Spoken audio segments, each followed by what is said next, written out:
Для каждой команды прозвучат вопросы. Вы должны быстро, как можно быстрее ответить на эти вопросы.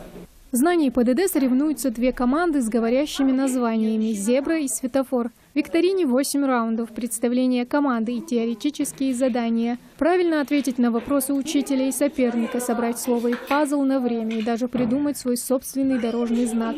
Испытания непростые, на выполнение каждого задания у знатоков всего минута. Собрать нужно, активнее работать. Нет, сначала нужно собрать слово. Знатоки щелкают вопросы как орешки, и вот позади уже 8 раундов. Теперь очередь судей вынести свой вердикт. А пока жюри советуется, кто проявил себя в знаниях лучше, ребята устраивают небольшую музыкальную паузу. Из машины, из шофера, и, конечно, из дорог, чтобы все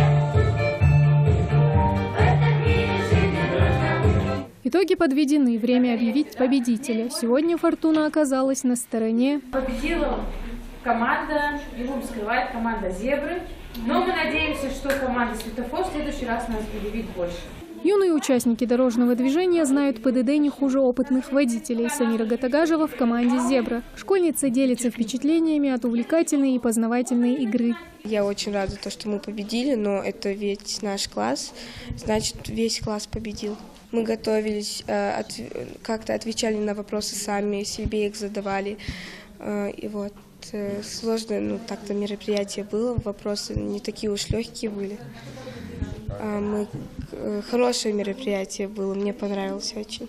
Дети – самые незащищенные участники дорожного движения. Чтобы уберечь их и воспитать примерных водителей и пешеходов, такие встречи необходимо проводить чаще, уверены организаторы. Выбрали именно эту тему по той причине, что у нас в Магасе, в том числе и по всей республике, очень часто происходят дорожно-транспортные происшествия с причастием детей.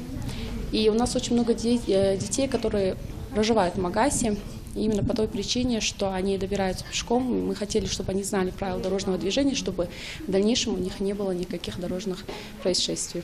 Проводить с детьми классные часы, викторины, конкурсы – важный этап в процессе воспитания детей. Особенно это важно зимой, когда риск получить травму или попасть под машину возрастает в разы, объясняют инспекторы. В зимний период, конечно, мы акцентируем внимание на то, что дети у нас находятся, особенно когда гололед, любят у нас цепляться за транспортные средства, кататься. Также мы обращаем на это большое внимание. Дети должны знать свои права.